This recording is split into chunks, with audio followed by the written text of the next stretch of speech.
Friends, welcome back to my channel. మీరు first time నా channel చూస్తున్నారా? అయితే రెడ్ కలర్ లో ఉండే సబ్స్క్రైబ్ బటన్ క్లిక్ చేసి పక్కనే ఉండే గంట సింబల్ ని వెంటనే యాక్టివేట్ చేసుకోండి. నేను నెక్స్ట్ వీడియో పెట్టగానే మీకు వెంటనే నోటిఫికేషన్స్ వచ్చేస్తాయి. ముందుగా అందరికీ భోగి పండుగ శుభాకాంక్షలు. పిల్లలకు భోగి పండ్లు పోయడం అనేది సాంప్రదాయ ఆచారం. ఇది భోగి పండుగ రోజున చేస్తారు. ఇది ఎలా చేయాలి, ఎప్పుడు చేయాలి, ఏ పిల్లలకు చేయాలి, భోగి పండ్లు పోసే వాటిలో ఏమేం కలపాలి అన్నీ కూడా ఈరోజు వీడియోలో చూసేద్దాం. ఆలస్యం చేయకుండా let's get into hour video. సాధారణంగా 5 ఏళ్ల లోపు పిల్లలకు భోగి పండ్లను పోస్తారు. మామూలుగా చిన్నపిల్లల్లో రోగ నిరోధక శక్తి తక్కువగా ఉంటుంది, అలానే జీర్ణ వ్యవస్థ కూడా బలహీనంగా ఉంటుంది. అందుకే రేగుపళ్ళు పోయడం ద్వారా చాలా రోగాల నుంచి రక్షణ లభిస్తుంది అంటారు పెద్దలు.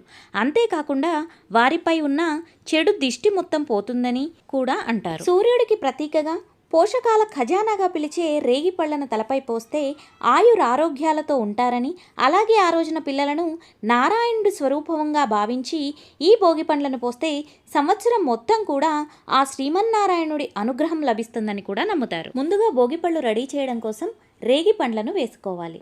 రేగి పండ్లు ఇన్ని అని లేదండి, మనం ఇష్టం వచ్చినన్ని వేసుకోవచ్చు. అలానే ఈ సంక్రాంతికి కొత్త బియ్యం వస్తాయి కదా, ఆ కొత్త బియ్యాన్ని కూడా తెచ్చుకొని ఇందులో కలుపుకోవాలి.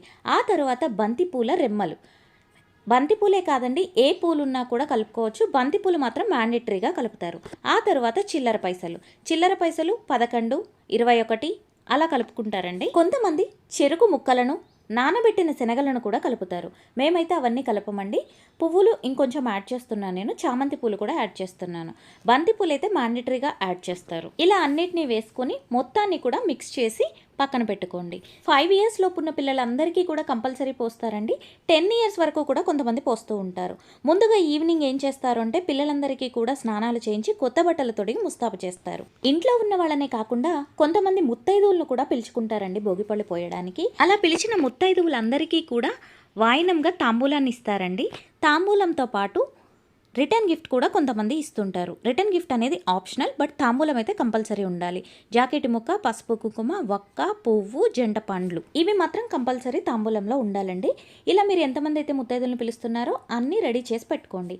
అలానే భోగి పండ్లు పోసిన తర్వాత హారతి ఇవ్వడానికి హారతి పళ్ళాన్ని కూడా రెడీ చేసి పెట్టుకోండి. ఇక ఇప్పుడు చేయాల్సింది ఏంటి అంటే, మనం ఒక చిన్ని కృష్ణుడిని తీసుకుని ఆ చిన్ని కృష్ణుడిని కూడా భోగిపళ్ళు పోయడానికి రెడీ చేసుకోవాలి. చిన్ని కృష్ణుడి విగ్రహాన్ని లేదా పటాన్ని తుడిచి శుభ్రం చేసుకుని అలంకరించుకోవాలండి. ముందుగా కృష్ణుడికి మనం రెడీ చేసి పెట్టుకున్న భోగిపళ్ళతో దిష్టి తీసి కృష్ణుడికి అభిషేకంగా పోయాలి. ఇలా కృష్ణునికి భోగిపళ్ళు పోసిన తర్వాత మాత్రమే మన పిల్లలకు భోగిపళ్ళు పోయడం స్టార్ట్ చేయాలండి. ఇప్పుడు మన పిల్లలపై భోగిపళ్ళు ఎలా పోయాలి అంటే, ఇంట్లోని పెద్దవాళ్ళు ఉంటారు కదండి, అమ్మమ్మ, నానమ్మ, అలానే ఆ పిల్లల తల్లి, ఇలా కలిపి ఉంచుకున్న భోగిపళ్ళను 3 గుప్పెళ్లతో ఆ పిల్లల తలపైన చుట్టూ దిష్టి తీస్తున్నట్లు, అంటే 3 సార్లు రైట్ సైడ్, 3 సార్లు లెఫ్ట్ సైడ్ అలా దిష్టి తీసి మీకున్న దిష్టంతా పోవాలి అని చెప్పి వాళ్ళ తలపైన 3 సార్లు పోయాలి. ఆ తర్వాత ఇంట్లో ఉన్న మిగతా సభ్యులు, పిలిచిన పేరెంటాండ్లు అందరూ కూడా ఇలానే చేయాలి. ఆనందంగా ఆరోగ్యంగా ఉండాలి అని పిల్లల్ని నిండు మనసుతో దీవించాలి. ఆయురారోగ్యాలతో ఐశ్వర్యాలతో మీరు ఉండాలి అని చెప్పి పిల్లల్ని దీవిస్తారు. ఈ భోగి పళ్ళలో పువ్వులు, బంతిపూల రెక్కలు మ్యాండేటరీగా ఉండాలి అని చెప్పాను కదా, దీనికి ఒక సైంటిఫిక్ రీజన్ కూడా ఉందండి. ఈ బంతిపూల రెక్కలు ఉండడంతో చర్మ సంబంధిత సమస్యలు ఏమైనా ఉంటే అవి దూరం అయిపోతాయంట. అందుకే బంతిపూల రెక్కలు కంపల్సరీ పోయాలి అని చెప్తారు. ఇలా పోసిన భోగి పండ్లన్నిటినీ కూడా కార్యక్రమం మొత్తం అయిపోయిన తర్వాత ఎవరు తొక్కని ప్రదేశాలలో లేదంటే పారే నీటిలో పోయమని చెప్తారండి. అండ్ ఇంకొకటి ఏంటంటే, ఇందులో పోసిన రేగి పళ్ళను పిల్లలెవరూ తినకూడదని కూడా చెప్తారు. ఎందుకు అంటే అవి మనం పిల్లలకు దిష్టి తీస్తాం కదా, అందుకే వాటిని తినకూడదు. చిల్లర పైసలు కూడా వేస్తాం కదండి.